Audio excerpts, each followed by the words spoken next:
So now eventually you do plan on having Vecna in your Vecna adventure, right? Hello? Hello? Yes?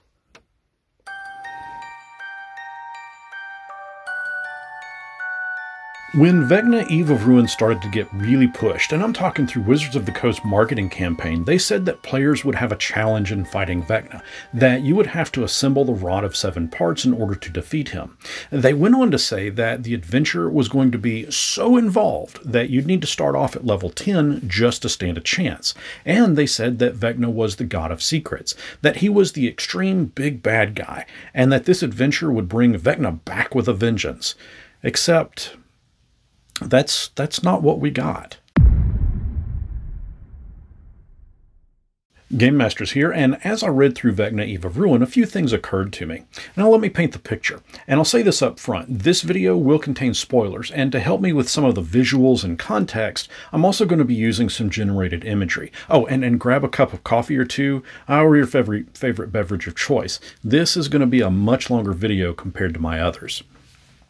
We get a retelling of Vecna's past, and by retelling, I mean we get somewhat of a retcon of his past and his relationship with someone named Cass. What I'm going to paint here is a brief rundown of the history that Eve of Ruin provides to us.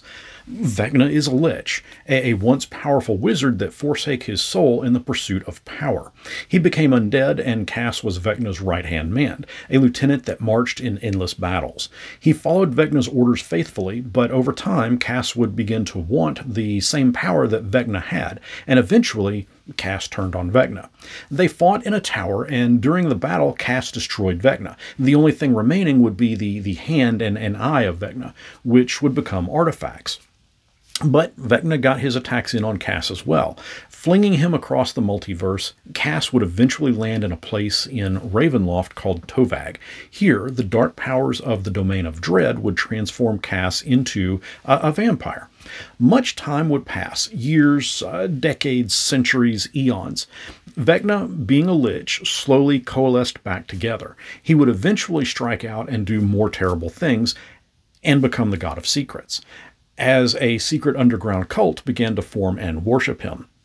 Vecna's strength grew, and his thirst for power would become stronger than ever.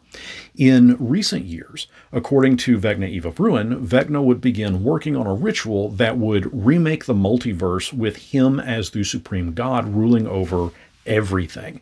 The dark powers in Ravenloft whispered this to Cass and provided to him an artifact, a crown of lies, that would allow him to defeat Vecna. As it seems that the dark powers wanted Vecna, but for what reason, we're kind of left to determine that for ourselves. And this was all provided to us as a part of the historical context before we get to the adventure summary, but it is at this point that the characters enter the game. It goes on to explain that the characters will meet with three powerful wizards, being tasked with finding a powerful artifact that can help put an end to Vecna, the Rod of Seven Parts. And once they have assembled the rod, that then they can face down Vecna and save the day. The adventure will have them exploring different corners of the multiverse to find the 7 different parts of the Rod of Seven Parts. The different parts of the multiverse are supposed to be kind of a nostalgic throwback to various settings. Spelljammer, Eberron, Dragonlance, Forgotten Realms, Ravenloft, Planescape, even the classic setting of Greyhawk. But this is where the adventure begins to fall apart. The issue that I have with the overall premise is that while the adventure itself is a viable adventure, it glosses over and through the various settings where you have to find the different parts of the Rod of Seven Parts. Backing up a moment, and you will at one moment be on your day-to-day adventure.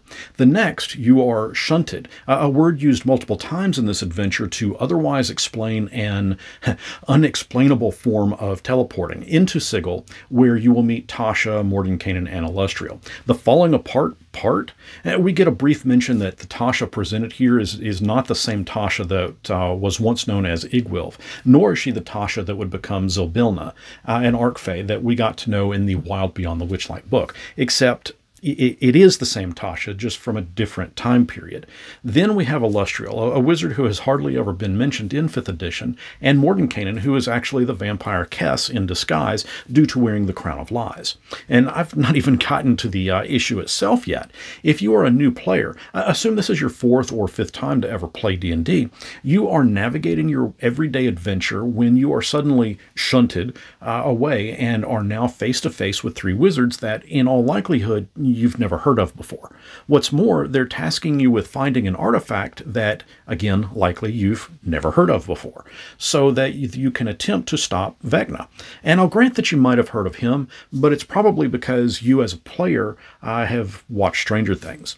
So what we have instead is a nostalgic callback for older players like me who are familiar with these NPCs and settings from the past, except for newer players, that connection just isn't there. The investment isn't there. You're simply being told that a powerful artifact is out there, that a powerful being is threatening to make the unmake the multiverse, and you have to stop it. And if you are familiar with each of the mentioned settings and each of the mentioned NPCs and the Rod of 7 Parts, because Wizard of the Coast was banking on the nostalgia factor here, you're going to find that they have taken a lot of liberties with the lore. For example, WotC states that Vecna and Cass knew each other in their mortal days, except every book that I've looked up in their history together in shows that they met well after Vecna had already become a lich. But the liberties don't just stop there.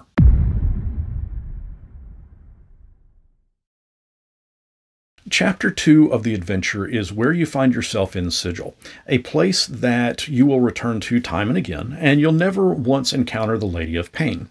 Even though she and Vecna crossed paths in the past, in the Advanced Dungeons & Dragons module, Die, Vecna, Die. In this Vecna Eve of Ruin adventure, you never once run across the Lady of Pain. Instead, you meet with Tasha, Mordenkainen, and Elustriel. This is where they task you with finding the Rod of 7 Parts so that it can be used to weaken Vecna, so that he can be banished. Except finding it and assembling it is ultimately an empty payoff. The Rod of 7 Parts is broken into its 7 parts, with each part found in a different setting. For example, the first part is found in the Underdark, a part of the Forgotten Realms. The second part is found in a Spelljammer ship, a crashed Spelljammer ship. The third is found in a large Colossus machine of sorts within Eberron. But you don't actually need any of them to go after Vecna. The MacGuffin isn't needed. Cass the Vampire is wearing the Crown of Lies to appear as Mordenkainen. He wants the Rod of 7 Parts for himself, not to use against Vecna directly, but to free a demon named Miska that could potentially help him march against Vecna. But here's the thing. There are clues in Chapter 2 that if you look at carefully, you'll be able to out Cass as not being Mordenkainen. And I've known plenty of players in my time DMing, and all of them have been beyond crafty in figuring things out. Out him before the first part of the rod is even found, and he'll attack you. You'll die, but after that he'll run off to another plane, and Elustriel will simply resurrect you and tell you where to find him. Yeah, you'll need to gain some levels, because again, at this point you're level 11, but you'll be able to pretty much skip the need for even getting the Rod of 7 Parts and just go directly to confront Cass. Do that and confront Cass, knock him down a peg or two, and he'll tell you where to find Vecna. And the demon Miska that Cass was trying to free, you get 3 options. Either he is never freed, or he is freed but goes on to ignore the players and instead wreaks havoc on the multiverse, or it suggests to the Dungeon Master that you might decide to put Miska present in another part of the adventure. And that's it. So the MacGuffin of finding the Rod of 7 Parts is an empty payoff. Yes, should you assemble it and actually obtain it for yourself, it's a powerful artifact and can ultimately help you in stopping Vecna, but the object itself is not what causes a stop to Vecna himself. And Vecna, it turns out, isn't the god of secrets.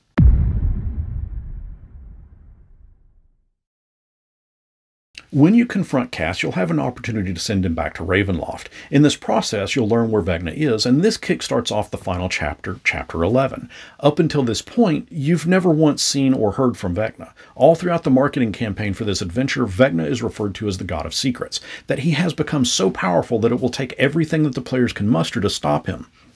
When you finally come face to face with Vecna, you are literally on the last 2 pages of the final chapter of the book.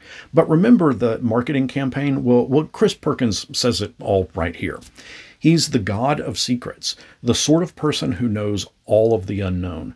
Means that he can kind of show up anywhere, and his influence can be felt in a variety of very sinister and fun ways. Vecna is supposed to be a god, and he's supposed to be able to show up anywhere. That's what we just heard. Except when you face him, it's literally on the final 2 pages of the last chapter of the book, and the stat block that we're given is the exact same stat block that we were given when the Vecna dossier came out in June of 2022. To be clear, the version of Vecna that you will face in Vecna Eve of Ruin Adventure is not the God of Secrets. He is Vecna the Archlich. And contrary to what Perkins said, he doesn't show up anywhere except in the last 2 pages. In fact, there is a total of 9 sentences combined within 2 short paragraphs addressing your battle with Vecna. Now keep in mind that by this point you should be level 20. This adventure uses milestone leveling, so experience points are more or less useless. But this is an important passage. Vecna the Archlich is weaving his ritual of remaking. He is too focused to pay the characters any mind unless they confront him directly. Vecna has an average of 272 hit points. He has some decent abilities, even in his Archlich state, but all you need to do is get him down to 50 hit points or less, and then you exile him to Greyhawk, and the adventure is over. And this all means that you can strategically position yourself around Vecna, as he won't be paying you any mind, and it appears you'll get the initiative to attack first. You get 1 paragraph explaining the exile, and the final 3 paragraphs explain what happens next.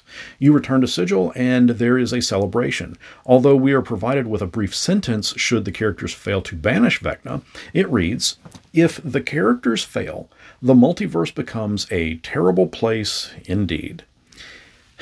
While I feel that Vecna Eve of Ruin was a pull at nostalgia, I also feel that the adventure itself fell a bit flat. It glossed over settings that could have otherwise really hooked the older lore appreciating players, and it failed also to provide an investment for new players. They simply are shunted from their everyday adventures and are tasked by 3 strangers to do A in order to stop V. There is really no sense of an overall impending doom. Vecna is not a god in this adventure. He doesn't show up anywhere except for the final pages of the last chapter. But I have a possible fix for all of this. My fix will use the adventure somewhat as is, but will change parts and build upon others to give more meaning and a sense of investment and connection to the players. Vecna Eve of Ruin has missed many opportunities, and I'm going to assume that what we got in terms of the number of pages was all due to budget. Obviously, the larger the book, the more it would ultimately cost, so it stands to reason that they had a limited number of pages to work with. And keep in mind, too, that I'm fixing the storyline itself. Certain elements, such as specific battles and exact map locations, DMs will need to craft those elements to work at their table. Nest of the Eldritch Eye was a decent enough adventure that started things off, except it started the players out at level 3. And I think that we should be a bit more ambitious here and start off at level 1. Establish the threat of Vecna early, and I'll reference an adventure found in Curse of Strahd, Death House. This is a great introduction adventure for level 1 characters. It's in-depth, and by the time players complete it, they will be level 3. But the other reason for picking this as the opening adventure is that there is a connection to it later in the Vecna Eve of Ruin adventure. Connection points help to build a familiarity and an investment. I've edited a small portion of Death House to have that the Durst family were followers of Vecna, but that it is unknown to the players until the very end of the Death House adventure, and even then it is not overly stated. But if the players pay attention to the cult spirits that show up at the end, they may notice that some of them wear a tattoo of a hand and eye on the backs of their hand. Now, I specifically picked Death House because of the mists themselves. Your players can roll up characters and quite literally begin this adventure in almost any given setting, in almost any given city or town. The mists find them and on an eve and pull them in as if something far greater is orchestrating. When they complete Death House, the mists deposit them right at Neverwinter, and now that they are level 3, they can then embark upon the events within Nest of the Eldritch Eye, and for the most part, this adventure can play out page for page. The big thing to note here is that Vecna does show up at the end of this and provides to the characters one of 2 charms. Charm of the Creeping Hand that will let your attack do an extra 1d10 necrotic damage, plus allows you to gain 5 temporary hit points, and the other charm is that of the Eldritch Eye, which allows you to cast Clairvoyance without need of material components. But these charms also provide a connection to Vecna and will be a way for him to pop up throughout the fix, because this was another issue with Eve of Ruin. It never mentions this Nest of Eldritch Eye adventure or these charms. This fix will ultimately change that, and at the end of the Nest adventure, Vecna even states that he finds you to be a new point of interest and that will keep an eye on you. We want to build upon that. Throughout the adventure, Vecna will have communications with the party, and in each communication, they will re-roll for the charm, replacing what they had previously had or replenishing what they had already spent. And there's a very specific reason for this, as it will ultimately be the characters that are the key to reaching Vecna.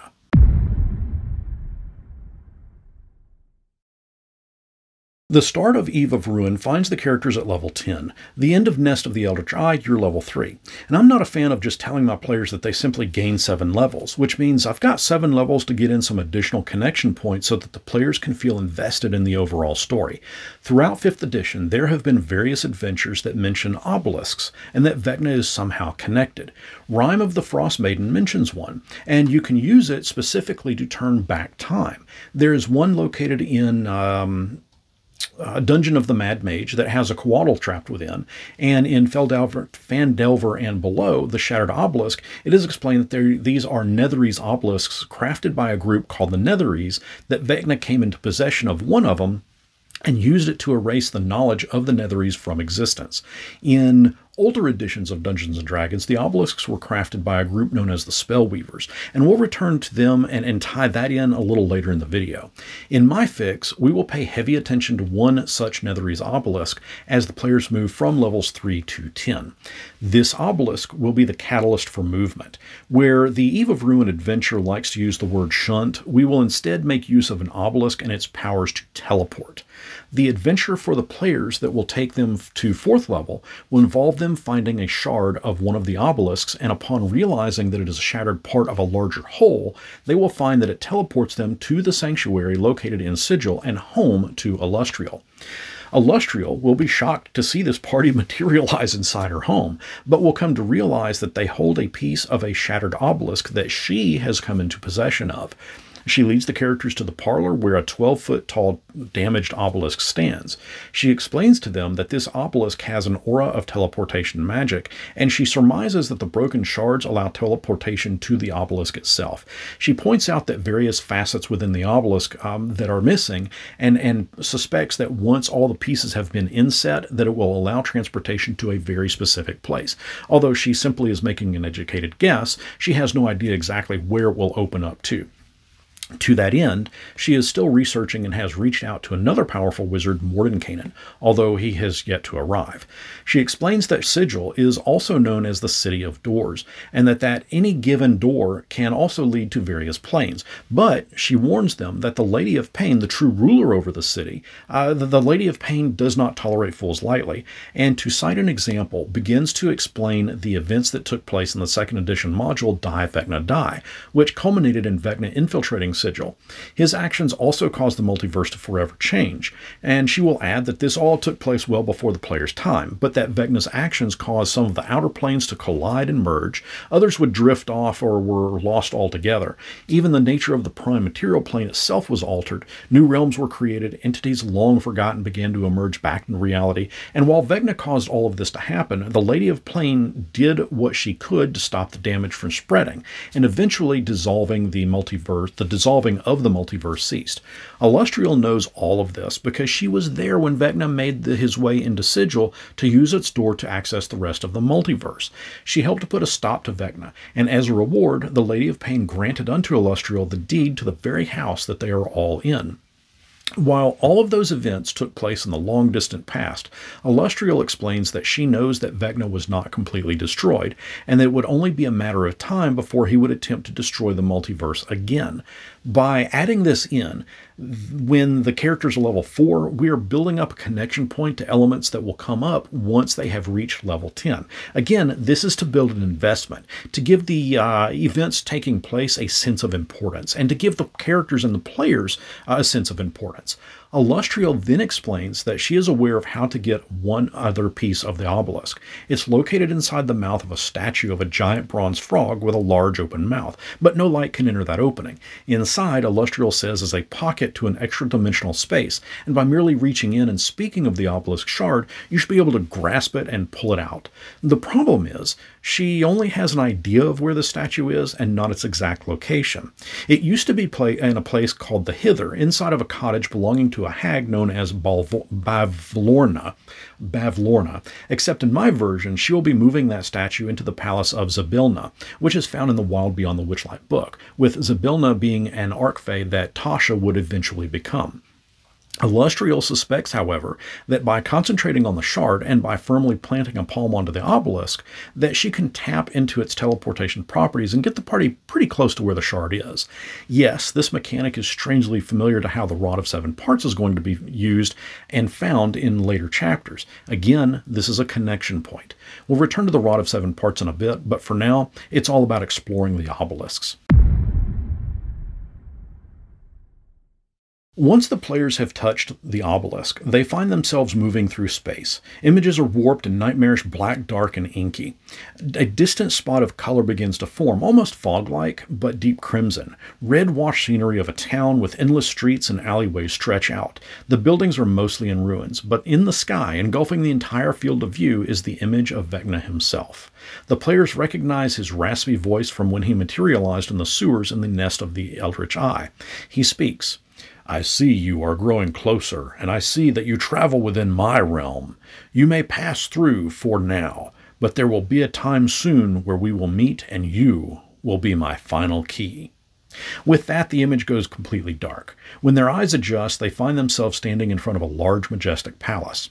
Because later portions of Vecna Eve of Ruin also involve Tasha, I'm going to use a compressed version of the Wild Beyond the Witchlight adventure, and we won't be starting it off at the carnival itself. The adventure setting in this book, called Yawn, references a wish spell. Actually, it talks about it quite often, and I want to accentuate that as a wish spell will become an important element later in the overall adventure. By doing this, we are building a connection point to the wish spell that will ultimately be used by Tasha, Mordenkainen, and Alustriel once the characters are of a higher level. Chapter 5 of the Witchlight book, Palace of Heart's Desire, is where the players will find themselves, and this section details a part of the adventure that deals with Igwilv, Zybilna, and Tasha, of which all three are actually the same person. She is the daughter of Baba Yaga, and was known as Natasha, Tasha for short. As she traveled the multiverse on Orth, the world of Greyhawk, she became known as Igwilv. A little liberty is going to be taken here, as it is theorized that it is during this time in Greyhawk that she met Mordenkainen, but it's also possible that she met him during her travels to the Abyss in search for power. In the Abyss, she would learn the ability to summon demons, but two would make some pretty good enemies. To escape them, she fled to the Feywild and became Zybilna, where she would attempt to atone for her perceived evil actions of dealing with demons from the Abyss. While the adventure within the book recommends that the players are at least level 8 to go through the Palace of Heart's Desire, I'm going to water it down a touch for 4th to 6th level characters because I have more fixes for the larger campaign as a whole. The palace adventure can play out pretty much as it's depicted. Save for the bronze frog statue, it will be located only after Zybilna is freed, and she will not bestow upon them the wish spell at this time. Instead, she will say, "As a reward, I will grant unto you a single casting of the wish spell, when it is needed, but not today. For now, take the shard and return to Alustriel. Tell her that she indeed is correct. But I have even more dire news that I will tell her myself. Tell Alustriel, I shall be there soon." We also will not include the part where they reappear back in the carnival itself. With the next piece of the shard in hand, they are able to teleport back to Alustriel and the obelisk in Sigil, and at this point they should be level 7 and ready for the next step of the adventure.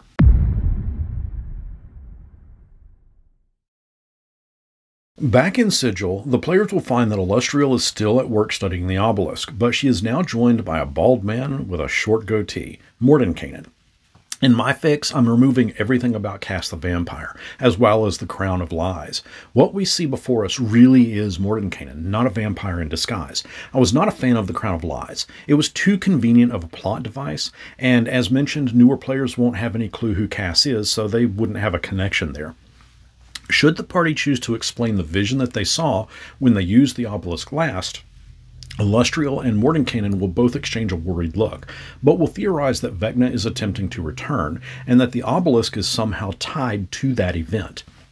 Mordenkainen goes quiet, stares at the obelisk, looks deep in thought, and then he speaks.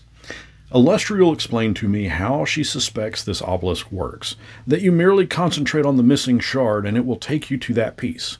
I need to research something, but there is another object, a relic of the past that also works in a very similar way. I shall return. And with that, Mordenkainen walks into the fireplace and vanishes in a puff of smoke. Elustriel then speaks. I've had a contact in Candlekeep reach out to me. She has found a book that speaks of an obelisk that has the power of teleportation.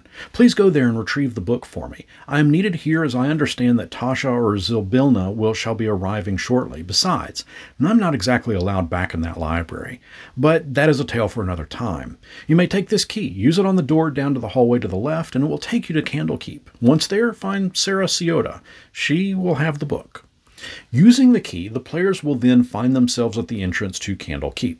Inside, they will seek out Sarah, only to discover that the book itself has been stolen. She will walk them towards the area where the book was last, but will explain that even though the Great Library is heavily warded, someone managed to break in. She makes a brief comment, if Elustriel and Laurel and Elminster can do it, I'm sure others can as well. As the players approach where the book was, back in the adventure section from Nest of the Eldritch Eye, the players were given charms, direct from Vecna. Any player that has the ability to cast one of them left, they will feel a stinging sensation and a pull towards a specific area of the keep, deep within the Great Library. In an alcove of books, they will see that there is a singed circle on the wall, just wide enough for someone to step through if there was something there to step into.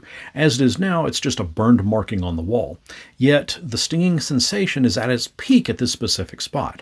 Touching the singed part of the wall, and they will get a glimpse of the sewer area of the Eldritch Library from the Nest of the Eldritch Eye adventure.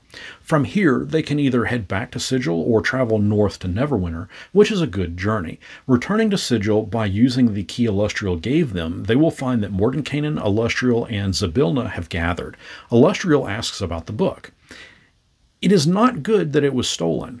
Perhaps a quick teleport to Neverwinter could be arranged, Mordenkainen.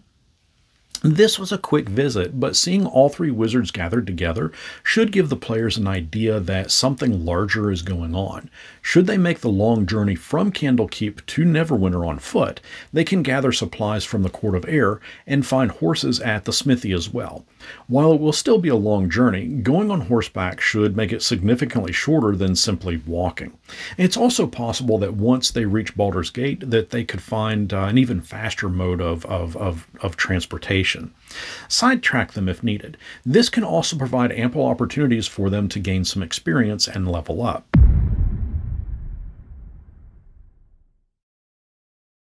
I'd love to ask that if you've stuck with this video for this long, to please consider giving it a thumbs up, subscribe if you haven't already. That all goes a long way with that almighty YouTube algorithm and gives me a good gauge as to if videos of this length are having an impact and if you guys actually like them. I also wish to thank these long video supporters. I could not do the extent that I am without their contributions on Patreon and YouTube memberships. And for that, I've got to thank everybody. Should the players take Mordenkainen's fast track to Neverwinter, that's okay too. Lord Neverember will greet them and welcome them back, but will grow nervous as they explain why they have returned. He will be under the impression that the Cult of Vecna activity was snuffed out, but allows the players to enter and investigate just the same, as the last thing he wants is another inhabitant's eye to be plucked out and used as a compass. Exploring the sewers again will reveal to the players the old Nest's hideout, but it looks like it's back in use. In fact, it appears that Zalrir is the one that stole the book from the Candlekeep library, as he will be in the library in this Eldritch library, poring over its contents. If the player is otherwise dispatched of him previously, then it will be another high-ranking Vecna cult member in his place. Scrambling at the sight of the players, Zalrir will quickly close the book and attempt to make a hasty retreat back to the ritual chamber, taking the book with him. He begins to mutter an incantation, and the circular area within the runes on the floor begins to shimmer. He jumps into it and sinks into the portal that has opened up, following him, and the players are deposited into a cavern with walls that are black, smoky, but almost translucent and appearing to be made of obsidian. Within the facets of the walls, they can see endless town streets, although the obsidian walls prevent passage. Zalrir can be seen running towards one wall that is made of purple crystal. The moment he touches it, everything shifts. The players again see the image of Vecna looming over them. "It won't be long now," he says. "You are almost ready. Zalrir, you are no longer needed." And with that, the player's vision returns to the normal, and they are once again in the obsidian chamber. Zalrir lays motionless on the floor in front of the purple crystal wall. In one hand is the book, in the other is an obsidian shard. Grasping the shard, and hopefully the book, the party is able to return to Sigil, where again the three wizards are. Handing the shard piece to Illustrial, she places it into the obelisk. Mordenkainen takes the book and begins to read through it. Zybilna watches everyone. As Mordenkainen reads the book, he confirms what Illustrial suspected. With it being whole, the obelisk, it can allow teleportation to a specific location. He suspects that location might be where you just came from, but that most certainly will lead to Vecna himself. He also reveals something about an artifact called the Rod of Seven Parts. He goes on to describe that each part has its own magical property, but whomever holds it will be filled with the desire to be lawful. What's even more curious is that it too has a property similar to the obelisk, that by holding a piece of it, you will know the general location of the next consecutive piece. The only problem is, none of them have any idea where the initial piece might be. Now this is where we'll modify parts of Eve of Ruin. As mentioned, Cass is no longer in the picture. The Mordenkainen we see is the true Mordenkainen. The Zybilna we see is not a past version of Tasha, it's the true current version. All three have come to the conclusion that Vecna is attempting to do something to the multiverse, though they don't know what it is yet. From this point, most of Eve of Ruin can play out page for page, beginning with the events in Chapter 2, altering, of course, parts about Cass. We are also skipping Chapter 1 altogether, as well as the mechanics involving secrets. It's an interesting mechanic, but using secrets to stop the unraveling of the multiverse? No, I've got a bigger and more fun plan. We have also removed the element of a wish spell gone wrong to get the players into Sigil, but we will use that wish spell in a moment. Also removed is the Charm of Exile. In the original tale, the three cast a wish spell, and it summons your party. Mordenkainen already knows where the first piece of the Rod of Seven Parts is, and tasks the players with finding it. And that was a little too convenient. I mean, a powerful person knows where a piece of a powerful artifact is, but insists that adventurers go find it? No. In our fix, he has no clue where it is. At least, not until...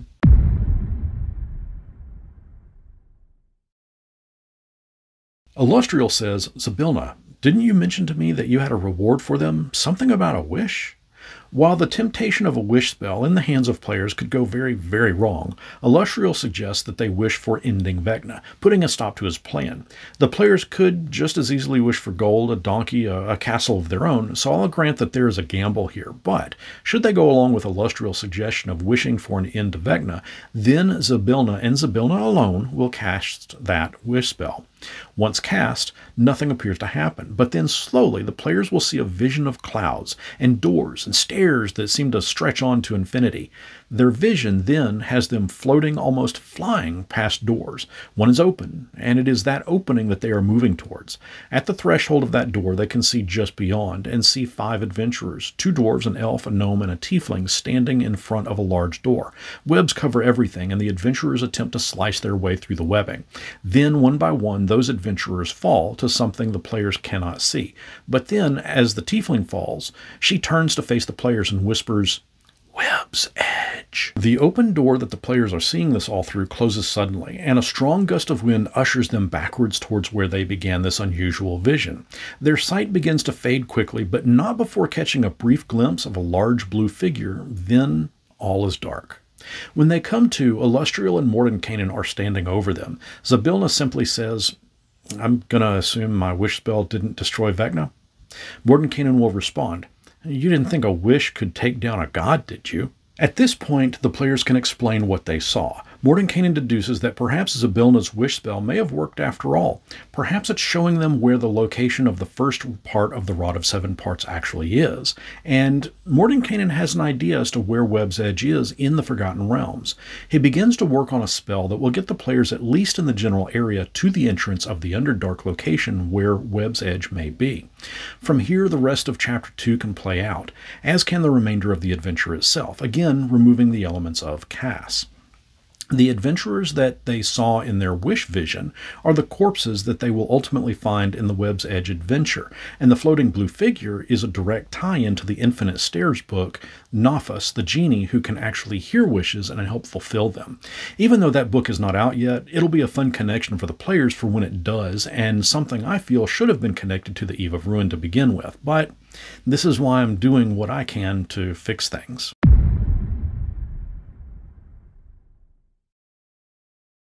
Hitting Chapter 5, the Death House portion of this adventure, and the players will get a strong callback to the very first chapter of this fixed adventure.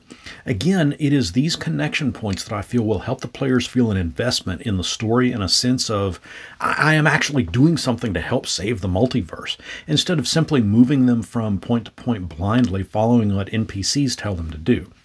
I'm also including in this chapter another communication with Vecna, but also too, some of the cult members in this chapter will also have the tattoo of Vecna upon their hands. However, those that remain and chant at the end, "None dare trespass in the territory of Strahd," those guys are going to follow Strahd. The communication with Vecna will take place in an area known as the Dark Lord Shrine. He will manifest forth from a statue that actually depicts Strahd. Vecna says, "Have you figured it out yet? How you are the key and what your role is yet to be? Together we shall reshape everything to how it should be." During the manifestation, the players will feel that same sting as before due to the charms that Vecna has bestowed upon them, and as previously mentioned, they will re-roll for their charm or replenish if they have spent their charm. Vecna then merges back into the stone without further interaction, and the rest of the chapter plays out. Chapters 6 and 8, for the most part, play page by page. And in all honesty, I'm altering so much of this adventure up. Having 2 chapters unchanged does feel a little bit like a cheat, but I'm altering much of what the overall adventure is, and these chapters do provide a little bit of fan service to the settings of Krynn and Avernus, although we will see a major change with Chapter 7.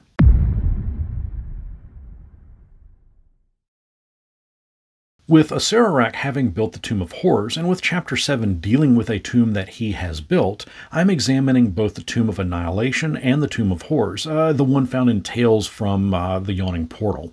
In the Eve of Ruin adventure, players should be level 16 by the time they get to this chapter, and it takes place on Oerth, delving into a generic tomb of Acererak.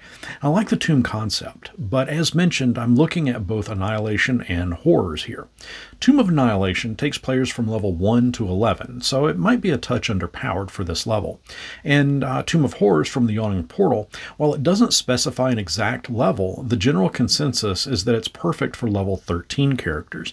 Because there are more traps than monsters, I'm going to be using the Horrors adventure to run the players through. Of course, there will be a few tweaks to compensate for it being designed for level 13, and the characters being level 16. But that's an easy adjustment to make. While the 6th piece of the Rod of Seven Parts will still be included in this section, I also want 2 other things to be found: the Hand and Eye of Vecna. Now, the addition of these 2 items will be tricky within itself, as if a player chooses to attune themselves to either one, it can cause their alignment to shift to neutral evil. In the context of this adventure, the Eye of Vecna will still have its base properties, giving one true sight, the ability to use an action as if you were wearing a ring of X-ray vision, the ability to cast Clairvoyance, Crown of Madness, Disintegrate, Dominate Monster, and Eye Bite. The Hand of Vecna allows one's strength to go up to 20. Any attack made with the hand deals an extra 2d8 cold damage, and you can cast Finger of Death, Sleep, Slow, and Teleport. It too will shift one to neutral evil, and yeah, it'll cast Suggestion spell on you, demanding that you commit an evil act. Should the same person attune to both the hand and the eye, and keep in mind by doing this, you've got to chop off your own hand and shove Vecna's own withered hand onto your stump, and you've got to pluck out your own eye in order to replace it with Vecna's eye. But attuning to both will grant to you, in addition to what we just previously mentioned, they will grant to you immunity to disease and poison. You won't become exhausted by using the eye's X-ray vision, and you'll experience premonitions of danger. You can't be surprised. And if you start a turn at 1 hit point, you'll regain 1d10 hit points. and if a creature you're fighting has a skeleton, you can attempt to turn its bones to jelly just by touching it. And once every 30 days, you can cast the Wisp spell. As for where the 6th part of the Rod of 7 Parts will be found, in the original version of Chapter 7, it's found in an area being guarded by Rarak, a false lich. In the Tomb of Horrors, there is a chamber called the Crypt of Sararak, the Demi-Lich. It's a puzzle of sorts to get into that crypt, but once inside, you find a bench with a skull sitting on it. It is explained that the skull is a Sararak's, and it really doesn't do anything other than kick up some sinister dust. Instead of the bench, we are going to place a black throne from the Eve of Ruin 7th chapter, and sitting upon it, instead of a Sararak or Rarak, it will be Vecna in his Archlich form. And he clearly has both eyes and both hands, albeit they are glowing a slight ghostly red. Vecna in this Eve of Ruin book is depicted as being, for the most part, whole, except that his eye and hand glow red. This is exactly how I want the characters to see him now.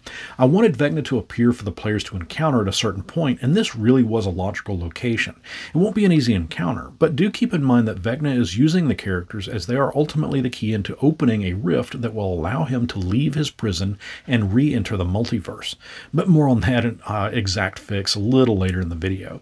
Vecna is going to entertain the characters in a fight and will die when he has been reduced to half his hit points or more, again as depicted in his Archlich stat block. When he dies, his bones and armor will crumble to dust, but remaining behind will be his hand and eye, and the 6th piece of the Rod of 7 Parts.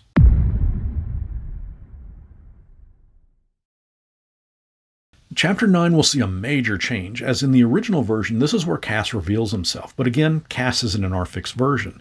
The players will return to Sigil, and where originally it was Cass that took the Rod of 7 Parts, instead Mordenkainen, similar to how Cass was going to obtain the rod, states that he can fortify it so that it cannot shatter again, but too wants to try one experiment with it.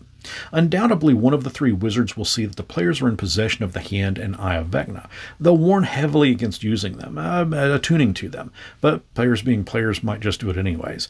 And while I'm not a fan of railroading, I might have it in place that, should they decide to hack a hand off and pluck an eye out, that Illustrial will cast a spell that will stave off any negative or ill effects for a short amount of time. The important part here is that they have the eye and specifically the hand when they finally confront Vecna in his god form later in the adventure. As Mordenkainen is handed the assembled Rod of the 7 Parts, Zybilna points out that the bottom of the staff is entwined around a blackened stone. In fact, that stone looks remarkably like a shard of obsidian, the same material as the obelisk. While Mordenkainen examines the rod, Illustrial begins to look even closer at the obelisk, although she cannot find any more missing parts. Zybilna points out the top, and points to the very top of the obelisk. It appears that even though the obelisk looks complete, from the vantage point on the ground, it looks complete, but examining it closer, it is indeed missing a shard at the top. Illustrial stares at it in disbelief. I've looked over every square inch of this thing. There is no way I could have missed that. The players begin to feel that familiar sting again, but this time it's amplified. The 3 wizards visibly notice this, and Mordenkainen and Zybilna help usher them to an empty room. Moments later, Illustrial enters with clerics of Silverymoon to aid them. She then speaks. I know why I missed that piece at the top. There appears to be a type of connection between you and the obelisk. When you left, the obelisk appeared whole. I could not see where it was missing that shard piece. With you in there next to it, only then did it show that it was missing. Mordenkainen then speaks, and that also explains why the shard pieces acted in a similar way to the rod parts. Somehow the rod, the obelisk, and these adventurers are connected. Then Zybilna speaks, and so what happens if we plug in the top piece? Illustrial states, I'm more concerned with their connection to the obelisk and why they just damn near fainted just a moment ago. Mordenkainen chimes in. I have a feeling we all know what happens when we plug this last shard into the obelisk, and I think we know that we must help these brave adventurers. What helpless, powerless souls would we 3 wizards be if we didn't offer our help?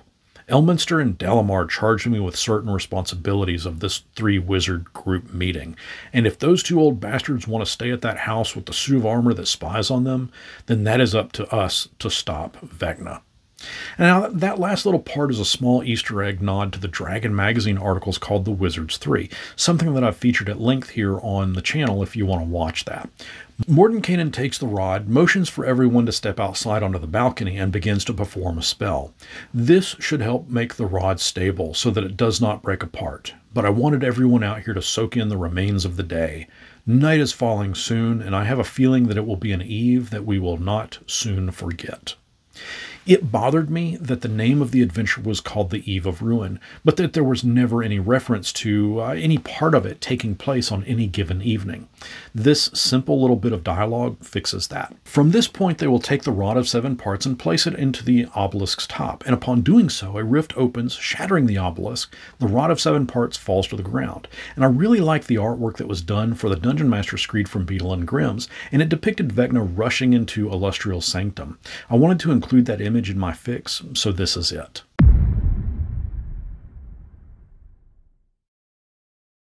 With the rift open, spiders from everywhere begin pouring into the sanctum. We immediately see Mordenkainen stumble, and as he is falling, he does a hand movement and disappears. Illustrial, Zybilna, and the party are left to deal with this rush of spiders, and they notice a spider dragon making its way towards the opening. This will not be an easy battle. Oh, and I do want to point out that while in the art we do see Vecna leading the charge, he is not here at this point. This is simply a large battle. I really like the idea presented in Chapter 10 with two warring sides pitted against each other, those that are fighting with Vecna and those opposed to him, and I really didn't want to rob the players of such an epic battle, and it is a major battle, demons versus demons. And while the official adventure states this, the troops are so numerous and powerful on both sides that even 19th level characters can't materially affect the war by joining in the fighting. I want them to be able to have an impact, and by having Zybilna, Illustrial, and Mordenkainen join in, then an impact could be had. But we did just see Mordenkainen do something and vanish.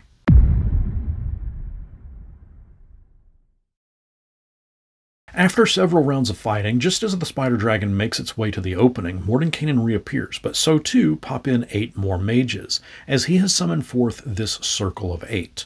This is a group of powerful mages that he assembled many upon many years ago, and they have a personal beef with Vecna, so they're very eager to help. While the battle can be as fierce and as grand as you need it to be, it is still a team of 11 casters plus the party going up against an army of thousands. But do keep in mind that there is an opposing army looking to take down Vecna as well. Of course, it's made up of a bunch of demons. The takeaway element here is to give the characters an epic battle, something that they can sink their teeth into before the final showdown. Remember, too, that they have the might of Mordenkainen, his Circle of 8, Illustrial, and Zybilna to help them. When there is a sizable break in the army's march, one or more of the players will still be feeling the stinging sensation that has been happening throughout the adventure. The view within the rift shimmers, and the energy at its edges begin to solidify. It's as if the rift opening has merged with the interior of Illustrial's sanctuary.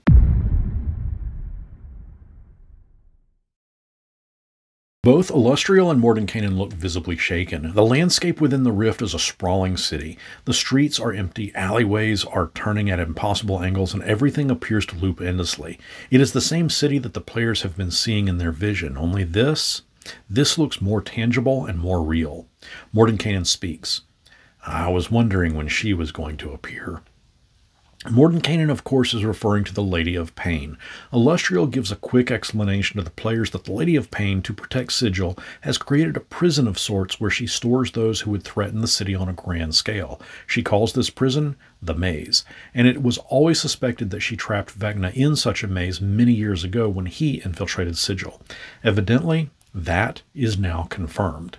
Illustrial replies, she can't help, she won't help, just as she couldn't all those years ago. She's bound. She'll protect Sigil, but she won't interfere with what we must do next. Mordenkainen looks at everyone and says, well then, shall we go destroy the God of Secrets? With that, Mordenkainen and the Circle of 8 begin to march forth into the landscape before them. Then Zybilna yells out for them to stop, but it is too late. The moment they cross the threshold, all 9 of them are reduced to a fine black crystalline dust. No, no, no, Elustriel cries out. Zybilna speaks with a heavy tone because she's just figured something out. Sigil, it's known as the Cage, the City of Doors, but also the City of Secrets. And as if in reply, a raspy voice can be heard, and I am the God of Secrets. And with that, Vecna himself does kind of a float side walk action coming from the rift and moves into the sanctuary itself. Elustriel yells, seeming at the Lady of Pain, but it is shouting into the air, "You were supposed to destroy him, remove him from existence."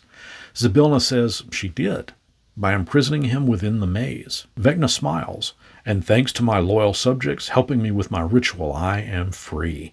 Now, watch me unmake everything." And with that, the battle is on again, and now you're fighting a god.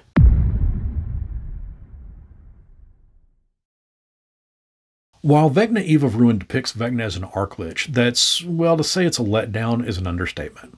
I'm all for having the characters have encounters with the Archlich stat block version, and we did that back in this Fixes equivalent of Chapter 7, but for the actual adventure to not have the God of Secrets version of him appear, that's a ripoff.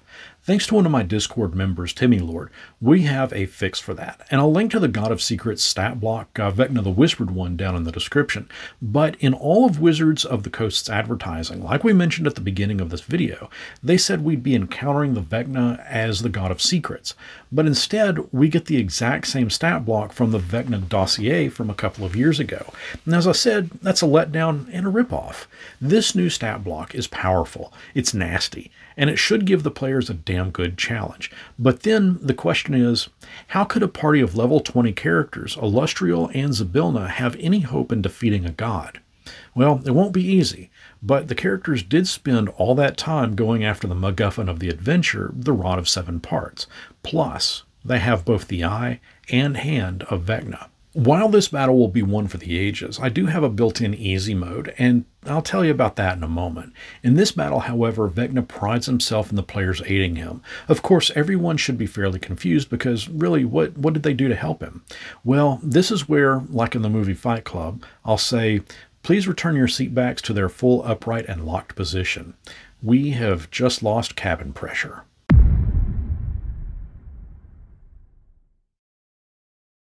Vecna goes on to have a fun bit of dialogue because, really, what is a showdown with a big bad evil guy without a dialogue that gives away what they've been working towards?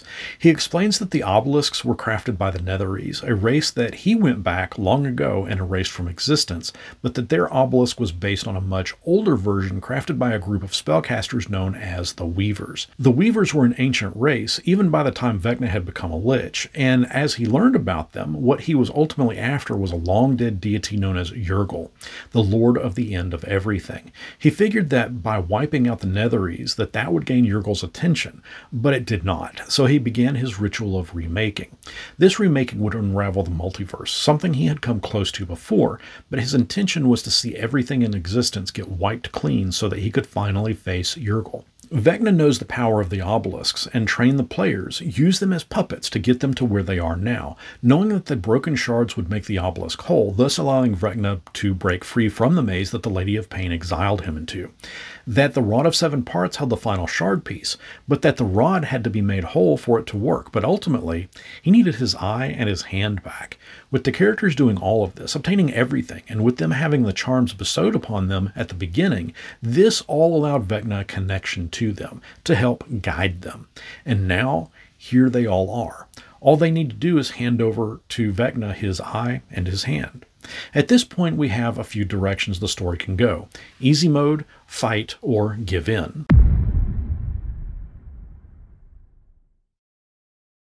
This is a straightforward fight. Well, as straightforward as it can be.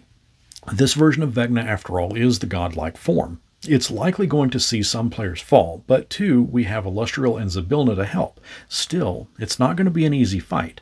Unlike what we get into in the official Eve of Ruin adventure, where Vecna pays them no mind until directly attacked, this version, after his epic villain speech, Vecna is going to do whatever he can to get his hand and eye back. The fight won't be fair.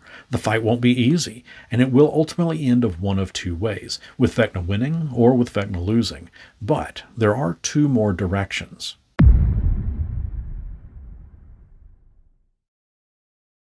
In one group that I'm running, my players are hell-bent on serving Vecna, helping him to remake the multiverse. While we have not made it all the way through my fix, and I'm having to heavily alter everything we've just spoken about, this team-up ending will ultimately funnel into Vecna winning.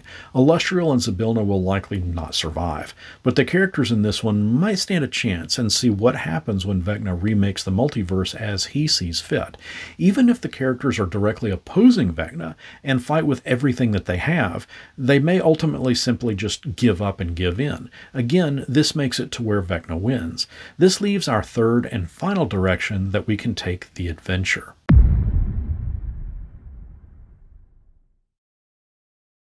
I mentioned a bit ago that I had a built-in easy mode. Should a character have attuned with Vecna's hand, and keep in mind to do so they would need to hack off their own hand and shove Vecna's mummified hand onto the stump.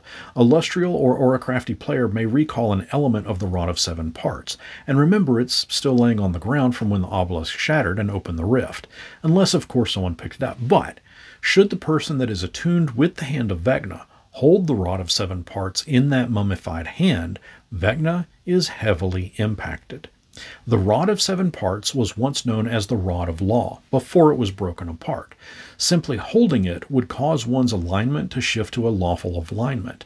While Vecna is of lawful alignment, lawful evil, based on the rules as written, Vecna's alignment would not shift. So here we will take another slight liberty and incorporate it into the rod that it instead shifts one alignment towards a lawful good alignment.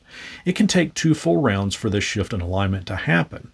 Now, crafty players may already think of this, but the alignment shift cannot happen until Vecna and his hand are in the same area. Normally, the shift would happen to the individual holding the rod, but in this instance, because the hand holding it is a direct extension of Vecna, it's going to impact Vecna himself instead. This funnels the adventure to 2 final points. What happens if Vecna wins? What happens if Vecna loses?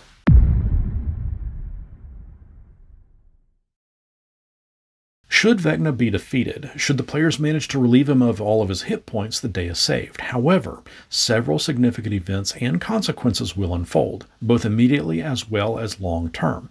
Remember that in the official Eve of Ruin adventure, that gives us a brief, you return to Sigil and get a party thrown for you type ending, should you win. And I want something more epic, something grand. One single paragraph ending just isn't going to cut it. We just defeated the God of Secrets. We've completed a damn long campaign. These are the immediate things that will happen. Order is restored. Any magical residuals from his ritual begin to dissolve. Vecna had a far reach into the magics of undead, being able to raise them, command them. Followers of Vecna, cult members, will find that their connection has been severed. Necromancers will find that their command over the undead isn't as strong.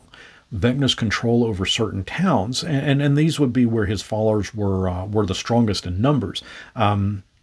Think Neverwinter here, begin to celebrate their newfound freedom.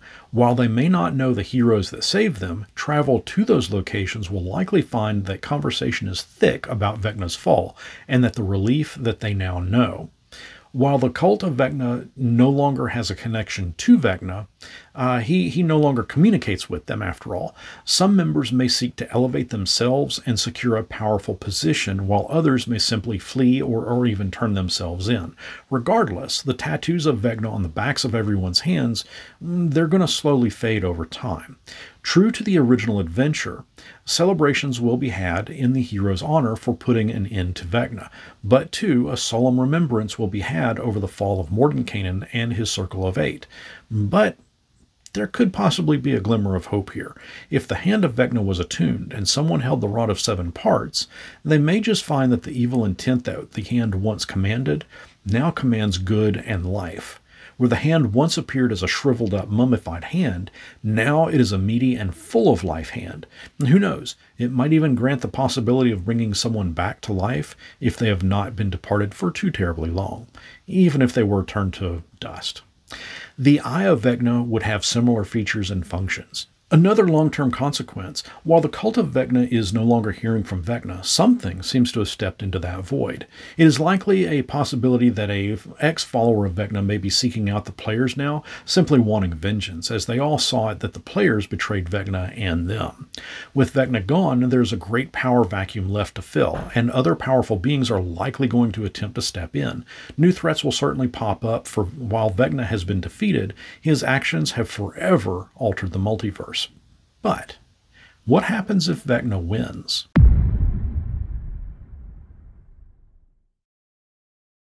I made a joke video, a meme-style video, a bit ago asking this very question. What if Vecna wins? The ritual of remaking was described as a way for Vecna to turn his dreams into a reality, to remake the multiverse into how he wants it to be. Officially, the Eve of Ruin adventure offers this up only. If the characters fail, the multiverse becomes a terrible place indeed. One sentence. In my video, I posit that Vecna unmakes everything we know, and by that I mean he goes full-on meta. 5th edition is unmade. We never get 5.5, 6th edition, whatever Wizard's going to ultimately call it. We go further back in time. 4th edition is unmade. 3.5 dissolves into 3rd edition, and just as fast as 3rd edition reverts back to 2nd edition, 2nd edition too fades into a state of unmaking. This continues until we get the original pamphlet books edition in which Vecna was first introduced. It is here that Vecna flicks his wrist, the same one that his severed hand is attached to, and time moves backwards, or time moving backwards begins to stop and begins to slowly tick forward again. Vecna explains that he hasn't been the evil being at all. Again, keep in mind we're going full meta here. He explains that the corporatization of Dungeons & Dragons was the true evil entity all along, that ever since 2nd edition he's been trying to unravel the multiverse and reset it. He hopes that this time around the progenitors of the game allow it to go forth in a direction that will honor the game. Like I said, very meta and fourth wall breaking. But in the context of the game that the players just went through, should they join Vecna and help him unmake the multiverse, everything is destroyed. Perhaps they sit with Vecna on a rock floating in space as planes drift into one another, as realities dissolve into nothing, as everything they have ever known ceases to exist. As Vecna begins to reshape the multiverse, he becomes the supreme and unquestioned ruler of it all. Worship of Vecna would likely be enforced in whatever bits of the multiverse did remain, but too, anything he chooses to make would fall under the same rule. With him absorbing all of the souls from every corner of the multiverse, there would be nothing to stop him. Newly created cities would all be Necropolis in style, filled with undead, walking corpses. And finally, Yurgle would come forth. But what happens next is a true mystery. Vecna finally is face to face with Yurgle, the lord of the end of everything. But is Vecna so powerful now that Yurgle is but a gnat? Or has Yurgle been imprisoned for eons and Vecna's unmaking of the multiverse has somehow broken that prison and is now is Yurgle now a multifold of power above what Vecna thought? What is Vecna's true drive for wanting to come face to face with Yurgle?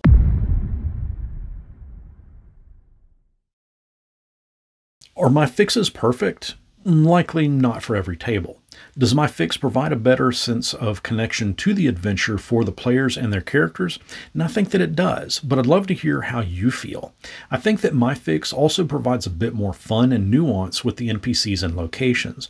While I can certainly appreciate what Eve of Ruin attempts to do with a fix of nostalgia by having us traipse through various settings, often things were glossed over. But by having the players literally start off at level 1 and move up to level 20 and revisit some of the locations that they had previously been to, I again see that as a good thread and puts them into a position of having an investment into what ultimately happens. This is the version of the adventure that I'll be running. Of course, it won't be 100% what I presented here because my players are most certainly going to be taking things in a direction that even I cannot possibly anticipate. As mentioned, one group that I'm running has full-on committed with teaming up with Vecna. I've been watching other videos on their fixes of the adventure, and what's cool is that really none of the fixes seem to have anything in common with one another. And as said, that's cool because it shows that there is so much room out there to improve this Eve of Ruin adventure and really make it our own.